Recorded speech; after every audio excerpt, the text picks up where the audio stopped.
கடலூர் மாவட்டம் சிதம்பரம் அருகே அண்ணாமலை நகரில் மர்மமான முறையில் உயிரிழந்து புதைக்கப்பட்ட 6 தெருநாய்களின் உடல்களை கால்நடை மருத்துவர்கள் தோண்டி எடுத்து பரிசோதனை செய்தனர். தினம்தோறும் தெருநாய்களுக்கு உணவளித்து பராமரித்து வந்த தில்லை கோவிந்தன் என்பவர் அளித்த புகாரின் பேரில் அண்ணாமலை நகர் போலீசார் வழக்கு பதிவு செய்து நடவடிக்கை மேற்கொண்டனர். அண்ணாமலை கல்கி நகர் நான் ஒரு 10 நாய் வளர்க்குறேன். தெரு நாய் மாரி சாப்பாடு போட்டு நைட்டு வளர்க்குறேன். நான் ஒரு 4 மணிக்கு பார்த்தவொன்னே அங்கங்கே செத்து கிடந்தோன்னே உடனே என்ன செஞ்சுன்னு சொல்லிட்டு காவல்துறை அண்ணாமலை காவல்துறைக்கு போனோங்க. சார் என் நாயெல்லாம் யாரும் மருந்து கொஞ்சம் கொண்டுட்டாங்க அப்படின்னாங்க. பார்த்தவொடனே சரி ஆள் அனுப்பிச்சி விட்டு போலீஸ்காரங்க வந்தாங்க. இது பண்ணோன்னே திரும்பி ஜிஹெச் டாக்டர்லாம் பிரசவம் பண்ணி பார்த்துட்ருக்காங்க. திண்டுக்கல் மாவட்டம் பழனி நகராட்சிக்குட்பட்ட இந்திரா நகர் பகுதியில் 50 ஆண்டுகளாக குடியிருந்து வரும் 12 குடும்பங்களுக்கு பட்டா வழங்குவதற்காக மாவட்ட ஆட்சித்தலைவர் சரவணன் ஆய்வு மேற்கொண்டார். இதேபோன்று கலிக்கநாயக்கன்பட்டி ஊராட்சியில் உள்ள அரசு உதவி பெறும் நடுநிலைப் பள்ளியில் ஆய்வு மேற்கொண்ட மாவட்ட ஆட்சித்தலைவர் பழனி நகராட்சிக்குட்பட்ட பல்வேறு பகுதிகளில் ஆய்வை தொடர்ந்தார்.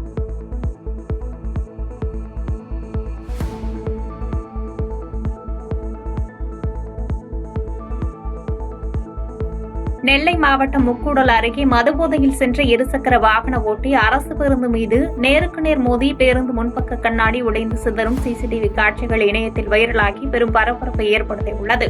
விபத்தில் இருசக்கர வாகனத்தில் பயணித்த பாஸ்கர் என்பவர் காயங்களுடன் மருத்துவமனையில் அனுமதிக்கப்பட்டுள்ளார். நெல்லை மாவட்டம் முக்கூடல் அருகே தனியார் உணவகத்தில் கடந்த 16ஆம் தேதி திருட்டில் ஈடுபட்ட வாலிபரை போலீசார் கைது செய்தனர். உணவகத்தில் இருந்த சிசிடிவி கேமராக்களை திருப்பி வைத்துவிட்டு கல்லாப்பட்டியில் இருந்த பணத்தை திருடி சென்ற சாரதியை கைது செய்த போலீசார் அவரிடமிருந்து சுமார் 70,000 ரூபாய் பறிமுதல் செய்து விசாரணை நடத்தி வருகின்றனர்.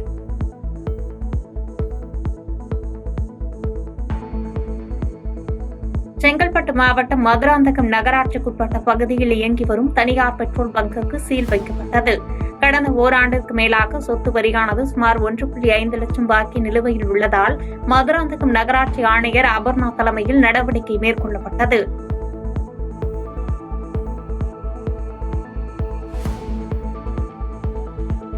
செங்கல்பட்டு மாவட்டம் திருப்போரூர் அருகே இலவச வீட்டுமனை பட்டா அளிக்க ரூபாய் 10,000 லஞ்சம் வாங்கிய பெண் கிராம நிர்வாக அலுவலர் ஜக்குபாய் மற்றும் உதவியாளர் சரவணன் ஆகிய 2 கைது செய்யப்பட்டனர்.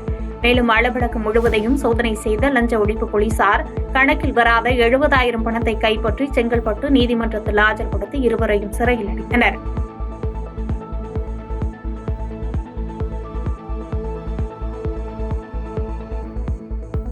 புதுச்சேரியில் வடமாநில தொழிலாளர்களை குறிவைத்து கஞ்சா விற்பனையில் ஈடுபட்ட 4 இளைஞர்களை போலீசார் கைது செய்து சிறையில் அடைத்தனர். தொடர்ந்து கைதானவர்களிடமிருந்து 1 கிலோ கஞ்சாவை பறிமுதல் செய்த போலீசார் 4 பேரையும் நீதிமன்றத்தில் ஆஜர்படுத்தி காலாப்பட்டு மத்திய சிறையில் அடைத்தனர்.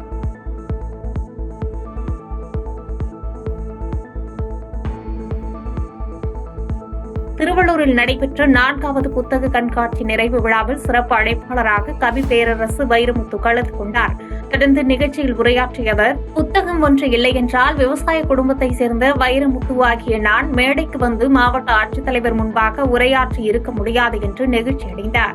ஒன்று இல்லை என்றால் வைரமுத்து என்ற விவசாய குடும்பத்து சிறுவன் கலெக்டர் முன்னிலையில் இன்று திருவள்ளூர் மாவட்டத்தில் ஒரு உரையாற்ற வந்திருக்க மாட்டான். இந்த இடத்திற்கு என்னை அழைத்து வந்தது புத்தகம். என் வாழ்வை செறிவூட்டியது புத்தகம். என் புகழை விரிவூட்டியது புத்தகம். எனக்கு நெறிகாட்டியது புத்தகம். நாமக்கல் மாவட்டம் திருச்செங்கோடு அருகே நீதிமன்ற தீர்ப்பை அமல்படுத்தாத வருவாய்த்துறையினரை கண்டித்து ஓட்டு போடும் அட்டையை வருவாய்த்துறையினரிடம் வழங்கி மார்க்சிஸ்ட் கம்யூனிஸ்ட் கட்சியினர் நூதன முறையில் போராட்டம் நடத்தியது பரபரப்பை ஏற்படுத்தியது. 12 விவசாய குடும்பங்கள் செல்லும் பொது பாதையை தனி ஒரு நபர் ஆக்கிரமித்துள்ள நிலையில் இதனை நீதிமன்ற உத்தரவின் பேரில் அகற்ற வேண்டும் என வலியுறுத்தினர்.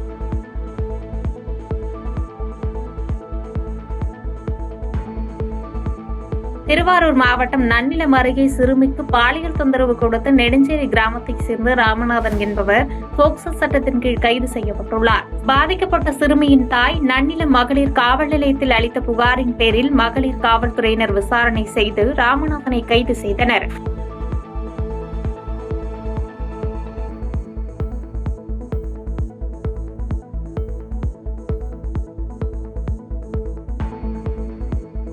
பாதகம் செய்பவரை கண்டால் நாம் பயம் கொள்ளலாகாது பாப்பா. மோதி மிதித்து விடு பாப்பா, அவர் முகத்தில் உமிழ்ந்து விடு பாப்பா. அண்மை செய்திகளை உடனுக்குடன் தெரிந்து கொள்ள இணைந்திருங்கள் எம் நாடு தொலைக்காட்சியுடன்.